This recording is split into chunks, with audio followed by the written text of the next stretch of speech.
如果你有去過日本新宿嘅 Lululemon， 你可能都會見過嗰個畫面，店員全部戴住 headphone 不停講嘢，成間鋪人山人海，氣氛好似永遠都唔會靜落嚟咁。但係你有冇諗過喺呢間日本營業額最高嘅分店打工，究竟係一種咩體驗嚟嘅呢？2026年1月到7月，我就喺呢度做 part time， 每逢星期5、6日返工，我要同時用日文、普通話同英文接客。由開工忙到收工，基本上1分鐘都冇得 hea。今日我就想同大家分享我喺 Lululemon 返工嘅工作強度、入職門檻、人工福利，同埋我作為一個香港女仔喺呢度打工嘅真實感受。大家好，我係心心。今年我同幾個北大同學一齊嚟到東京大學讀 Master。除咗讀書之外，我哋都想留啲時間做一啲其他嘢。所以喺開試嘅時候，我哋就諗好晒，盡量喺上學期修讀晒所有必修課程，攞齊學分，咁下學期就可以自由安排時間。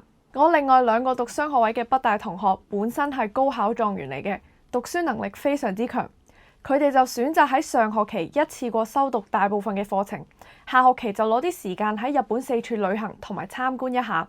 畢竟佢哋之前都冇嚟過日本，都希望可以趁住呢個機會有多啲體驗。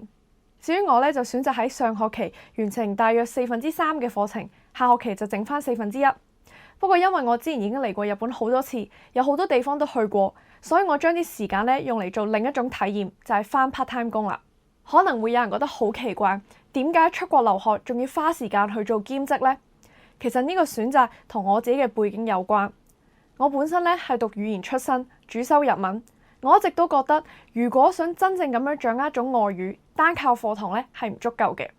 我覺得學習外語唔止係學習文化詞彙咁簡單啊，要學嘅嘢仲包括溝通方式啦、語氣，甚至係思考邏輯等多方面嘅嘢。如果你真係想講得自然、聽得明白，就一定要融入當地社會，同本地人有真實、日常，甚至係喺壓力下嘅接觸。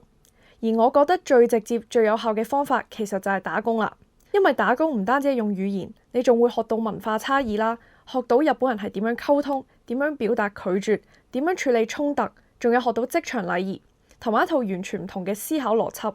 所以對於我嚟講，喺日本做 part time 揾錢都只係其次，更加重要嘅係一種沉浸式嘅學習機會。其實我之前咧真係從來都冇諗過自己會去 Lululemon 度返工嘅。記得舊年咧，當我開始有時間去認真諗下要揾啲咩工做嘅時候咧，機會咧就係突然咁出現咗喺我面前啦。12月有一日，我嗰陣就放咗學，去原宿表參道嗰度行下街，諗住睇下買啲咩咁樣啦。咁就行下咧，就入咗去嗰度嘅 Lululemon。咁當時咧就純粹真係諗住望下嘢啊，睇有啲咩買咁，真係冇諗任何嘢嘅。跟住就有位店員行過嚟同我傾下偈。咁最開始嘅時候，我哋當然係用日文去交流啦。但係點知講下講下咧，就發現咦，我哋2個即係大家咧，都係喺日本留學嘅中國學生。傾咗一陣偈之後，佢就突然之間話覺得我好適合嚟佢哋 Lululemon 做嘢，仲話公司好快會有一場招募大會，叫我掃下佢哋嘅 QR code，了解一下，報名參加。咁就喺一個咁嘅情況下，一個完全偶然嘅下晝，一個原本只係諗住行下街嘅行程，就變成咗我喺 Lululemon 返工嘅起點。之後我就去咗參加佢哋嘅招募活動，經歷咗2次 interview， 最後成功被取錄，成為咗 Lululemon 嘅員工。咁喺第2次面試嘅時候，新宿店嘅店長即係 store manager 就揀咗我，所以我之後咧一直都留咗喺新宿店度返工。日本 Lululemon 嘅工時主要分3種，每個禮拜0至19個鐘、19至29個鐘，同埋 full time 全職。我就揀咗第一種。因為我始終想保留多啲時間喺學業上面。新宿店嘅位置就係喺伊西丹百貨公司斜對面，大部分時間人流都非常多。不過可能同大家想象中唔同，新宿店嘅鋪面面積其實都幾細下，所以鋪頭本身係冇倉庫嘅，貨倉設喺同一棟大廈嘅8樓。換句話講，每一次補貨唔係簡單喺後面拎出嚟，而係要上樓再搬落嚟。我係喺2026年1月正式開始喺 Lululemon 度返 part time。入職頭1個月，公司就將我擺咗去8樓，負責管理倉庫，所以我係冇機會落鋪面接客。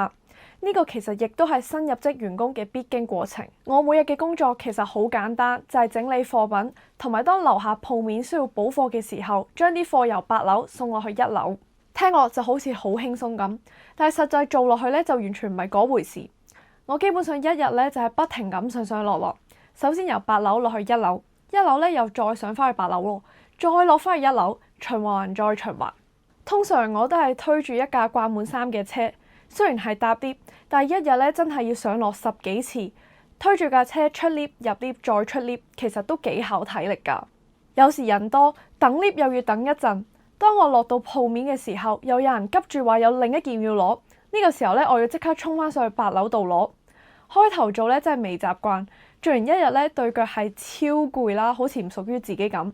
大約做咗個幾月，公司咧先至安排我正式落鋪面接受 training。training 主要分3個範疇：第一收銀，第二接待客人，第3帶客試身。收銀方面唔係淨係收錢咁簡單喎，我需要熟習公司嘅系統，處理唔同付款方式，包括現金、信用卡、電子支付。最重要嘅係流程要快同埋流暢，因為新宿店人流真係可以好誇張。如果你慢一啲咧，後面排隊嘅人龍就會越嚟越長，嗰種壓力咧其實都幾大。接待客人方面，公司就好強調一樣嘢，唔好一開口就賣產品 hard sell。我哋要學習點樣自然咁打開話題，例如問下客人平時做開咩運動，跑步定係瑜伽，平時中意着鬆身啲定係貼身，慢慢了解對方嘅生活習慣同需要。至於帶客試身呢個部分，其實都幾有儀式感。首先我哋仲問客人叫咩名，之後就喺試身室門外嘅鏡上面寫低客人嘅姓名同埋佢要試幾多件衫，之後幫佢將揀好嘅衫掛入試身室，等佢慢慢試。客人試完衫出嚟之後，我哋就要跟進邊件啱邊件唔啱，需唔需要換 size 或者需唔需要換個其他款咁。喺呢個過程入面，重點咧就唔係話要買多幾多件衫，而係要令客人覺得自己係被重視嘅。鋪頭嘅員工係需要不停咁 rotate 輪換崗位，即係話你唔會全日只係做收銀，或者全日只係接待客人。你可能呢1個鐘咧係去做收銀，下1個鐘咧就去接待客人，再下1個鐘就係去試身室。咁樣做咧，一方面係避免疲勞，另一方面亦都確保每一個人係熟悉唔同崗位。每日開門之前，店長都會同全體員工做一個大約10分鐘嘅 briefing。佢會講今日嘅目標營業額係幾多，有邊幾款產品需要重點介紹，有冇特別 promotion，或者有咩需要留意咁。氣氛其實幾有團隊感，好似大家一齊準備打場仗一樣。而所有人每日返到公司咧，都要睇完當日朝早嘅 briefing 影片，了解清楚所有資訊，先至可以正式開工。如果大家都有去過 Lululemon 度買嘢，應該都會留意到一樣嘢，店員通常都會帶住 headphone。喺新宿店，呢個 headphone 唔係裝飾，係真正嘅打仗工具。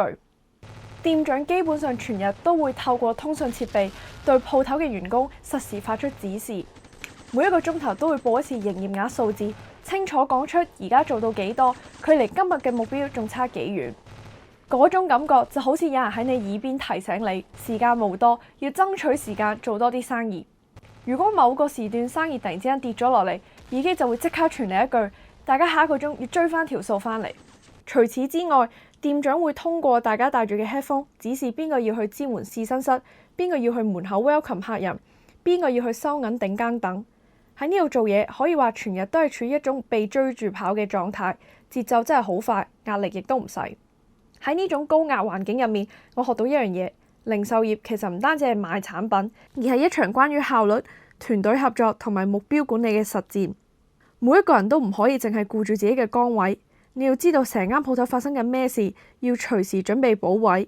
嗰種默契同埋對節奏嘅敏感度，其實都好講經驗同埋反應。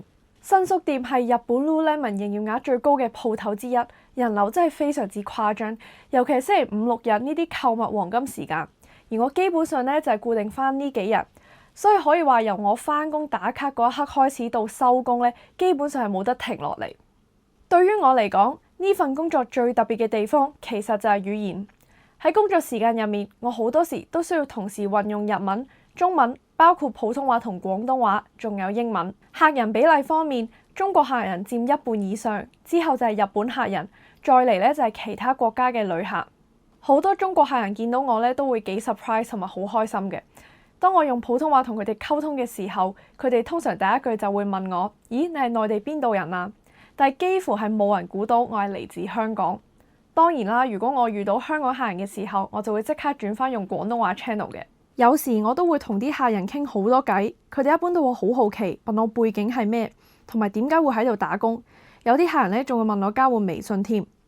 其實喺鋪頭遇到中國人，大家都會好開心，會有一種喺異地突然遇到自己人嘅感覺。尤其係多啲客人發現，原來喺日本呢間咁旺嘅鋪頭入面，竟然有一個香港女仔喺呢度做嘢喎，嗰種驚喜係好真誠嘅。而當我見到佢哋有咁樣嘅反應嘅時候，其實我都覺得好開心。每一次喺 Lululemon 返工，我都會好投入，心裏面有一個好清晰嘅目標，就係要幫公司接多啲生意，做大個營業額，要將自己嘅 value 表現出嚟。點解我會咁諗嘅呢？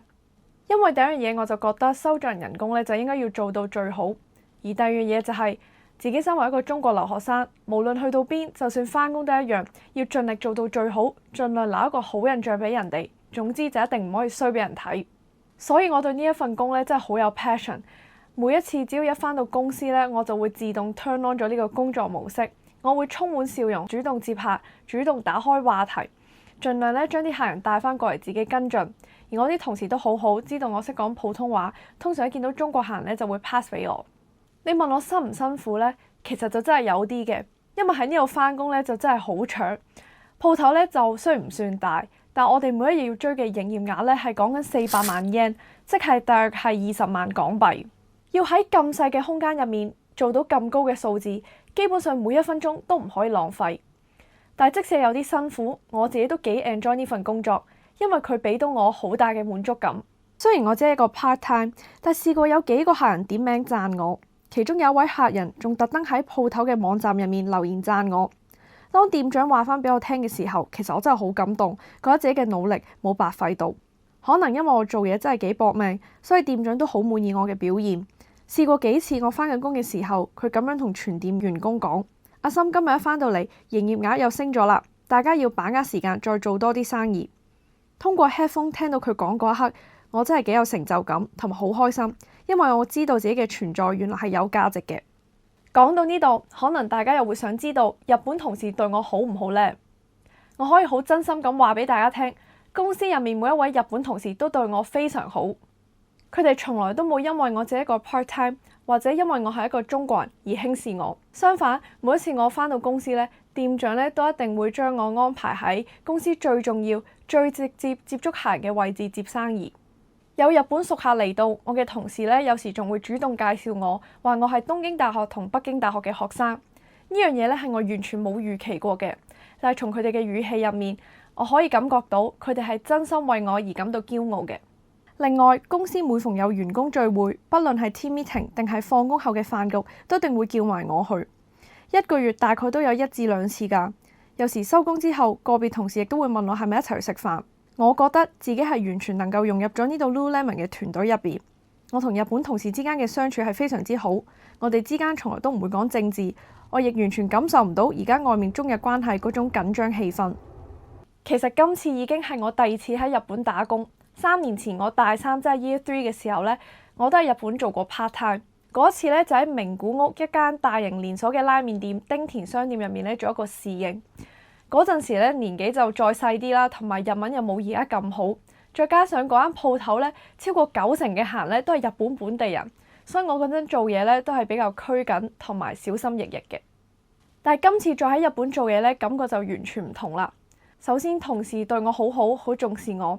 其次，我面對嘅客人唔止係日本人，仲有好多中國人同埋外國人，所以我可以好自然咁用日文、中文同英文同佢哋溝通。以前成日覺得自己可以講到幾種語言呢，只係一個背景，但係今次呢份工入面呢種優勢咧，突然變得好明顯。我發現同一件事，當環境改變咗，原來定位咧都會改變。今次返工嗰種自信心同滿足感，比起第一次打工嘅時候，真係大咗好多啊！睇到呢度，可能大家會想問，喺日本 Lululemon 返工，人工到底有幾多啊？我係喺2022年12月同公司簽約，當時時薪係1300 yen 左右，以匯率5嚟計算，大約就係講緊65蚊港紙一個鐘。不過由2026年開始，新簽約嘅時薪就加到1400 yen 左右，大約咧就係講緊70蚊港紙。除咗基本時薪之外，每個月都仲會有 bonus 同埋其他福利嘅。所以雖然我只係一個 part time， 但係我都會有少少分紅，同埋我哋可以用員工優惠價買 Lululemon 嘅衫自己着。另外公司會包通勤費俾我哋嘅。喺我返工之前咧，就要首先報俾公司聽我嘅住址。咁每一個月出糧嘅時候，公司就會補翻上一個月每一次返工嘅來回車費俾我。為咗鼓勵大家做多啲運動，公司咧仲會為員工提供運動津貼，只要參加運動班，咩運動都冇乜所謂，就會有現金津貼。part time 每個月就會有14,000 yen， 我就將呢一筆錢咧自己再喺上面補一啲，用嚟報咗 Pilates 課堂。過去幾個月，我基本上每隔一日都去做一次 Pilates 訓練。喺日本上一般嘅 Pilates 課堂收費比香港平好多。我報嗰種3-4個人一齊上嘅小班，月費大概係22,000 yen， 次數不限，係任去嘅。如果以匯率5嚟計算，大概就係等於1100蚊港紙，性價比真係幾高。可能會有同學仔想問，如果嚟日本留學，想嚟日本 Lululemon 做 part-time sales， 係咪申請就得㗎啦？公司有冇話啲咩特別要求呢？以我觀察，其實咧就唔算十分容易。公司喺揀人方面咧，其實都幾嚴格，尤其係語言能力方面。日文咧基本上一定要 N1 以上，而且唔止係要考試合格，一定要可以流利溝通。因為每一日嘅工作節奏真係好快，如果日文唔夠熟練，其實係好難跟得上。喺呢度做咗幾個月，我發現日本 Lululemon 真正請嘅外國人其實唔多。除咗當初介紹我入去做嗰位中國留學生之外，其他90%幾以上嘅同事咧都係日本人。而據我所知，每一間分店咧最多亦只會請一個中國留學生，有啲分店咧係甚至一個都冇嘅。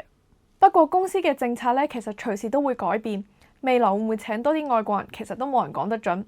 如果大家真係嚟日本留學，又真係咁啱咧，好想去日本 Lululemon 做嘢嘅話，我會鼓勵你去試下。就算最後唔成功，都唔會有咩損失，反而咧可以當係一次正式嘅面試訓練，對自己嘅日文能力同臨場反應嘅一種挑戰啊！最後，我想喺呢度多謝日本 Lululemon， 特別係新宿店嘅店長同管理層，俾我呢個機會，等我可以喺一間咁有活力、咁高效率、咁講求團隊精神嘅公司入面學習同埋成長。呢段經歷對我嚟講，唔止一份 part time， 而係一個關於語言嘅實戰課堂，一個關於文化嘅近距離觀察，同埋一段關於自我突破嘅旅程。由3年前喺名古屋拉麵店入面小心翼翼咁講日文，到今日可以喺日本 Lululemon 最旺嘅分店入面自信咁接客，我確實係睇到自己嘅改變同成長。真係最後啦，我唔可以遺漏嘅係，我要多謝國家同北京大學，俾我今次呢個機會嚟日本讀書同學習，否則我都唔會有呢個機會嚟日本 Lululemon 返工體驗學習。咁我今日就同大家分享到呢度，多謝大家一路睇到最後，希望大家都中意今日條片嘅內容。我係心心，我哋下一條片再見，拜拜。